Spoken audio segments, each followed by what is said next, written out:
We're just going to have a quick few minutes for questions. We're running a little bit over time, and I want to be conscious of people getting a proper break for lunch. There's a lot of questions here. I'm just going to pick out a couple of them, if you don't mind. So for Dr. Wiens, one question here was interesting, was have nephrin antibodies been found in Finnish-type nephrotic syndrome patients after renal transplant when they have a recurrence? Yes. So definitely there are cases described of kids that developed, and those are allo antibodies in that case, not auto antibodies, against the foreign nephrin in the kidney transplant. And they usually present with some form of proteinuria, yes. How do you rule in or rule out minimal change disease in somebody who's got underlying diffuse diabetic kidney disease? That's a great question. And there are scenarios where that is incredibly hard. It's a combination of the history, the acute onset of the nephrotic syndrome. And then if you see this pattern of dusting with the IgG in the biopsy, that can be really helpful, which is one of the scenarios where I find this very helpful. And we can test in the serum, hopefully with a commercial test soon, so that we can rule out antinephrin-mediated nephropathy at least. That was another question. What about commercial availability?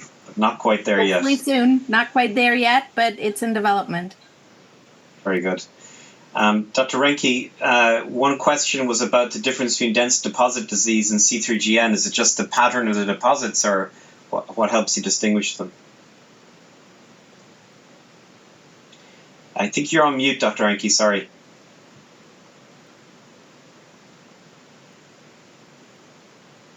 Yes, can you hear me now? Yes. Yes, the difference only is by electron microscopy so far. It was hoped that one could actually, by mass spectrometry, to figure out the difference between the two, but at the present time, I'm not aware of any other way of differentiating between these. On the other hand, there is a lot of overlap between the two, even morphologically, and therefore I think the strict distinction between dense deposit disease and C3GN is probably immaterial in most cases. Thank you very much. Dr. McGrath, question, do you rule out hypercalciuria or hyperuricaciuria as an etiology of hematuria, or is it the consequences of those? I guess in someone who, so it would not be part of my typical screening for someone with microscopic hematuria. I think if the urological workup is negative, there's no albuminuria, there's nothing else going on, I do not typically tend to screen for urinary abnormalities in the absence of stones.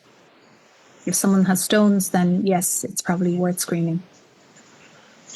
How many days do you avoid doing urine testing on for somebody who's having their menses? So this comes up with the donors. So I see donor evals, and what we end up doing is we ask them to wait until a week after the bleeding has typically stopped. And if there's concern, we end up doing repeat samples. Oh, that's interesting. A full week afterwards, just to make sure you're not getting false positives. Just to be quite sure, yeah. Very good. Dr. Reinke, in cryo patients, which complement is generally lower? It depends a little bit on the activity of the disease. I think the C3, the drop in C3 is kind of transient in any of the conditions that are associated with consumption. So I think more reliable are the drop in C1 and C2 and C4, but the C3 is probably more commonly available and also more often tested, and therefore it is the more useful one, in my opinion. Very good, thank you. How often, Dr. Wiens, do you see minimal change progressing to primary FSGS? Like, how often are those two linked? I don't know, because usually we don't get repeat biopsies. No, that's very rare. It does happen. And we've definitely had a number of patients where we had consecutive biopsies a couple of years apart, where first biopsy showed minimal change disease and then the subsequent biopsy showed FSGS. There's also the caveat that maybe we didn't see the FSGS in the first biopsy because of sampling. So it's unclear. But I think what's important is that it can happen. We've seen it in transplants more so, I think, actually, because we can really follow that along if they don't respond. And it's definitely on the same spectrum, you know, with some additional modifiers. So this is what I learned from these cases. All right, thank you so much. So we are going to leave it there for the morning. It was a great first morning of the course. Thank you to all of our speakers, and thank you for the attendees for their questions and for their attention and for answering those questions that people were asking, or the audience responses. That's always great when you see that kind of a response from the audience. It makes you understand people are listening, which is great in this kind of environment where it's all virtual and it's hard to get feedback. So we really do appreciate that.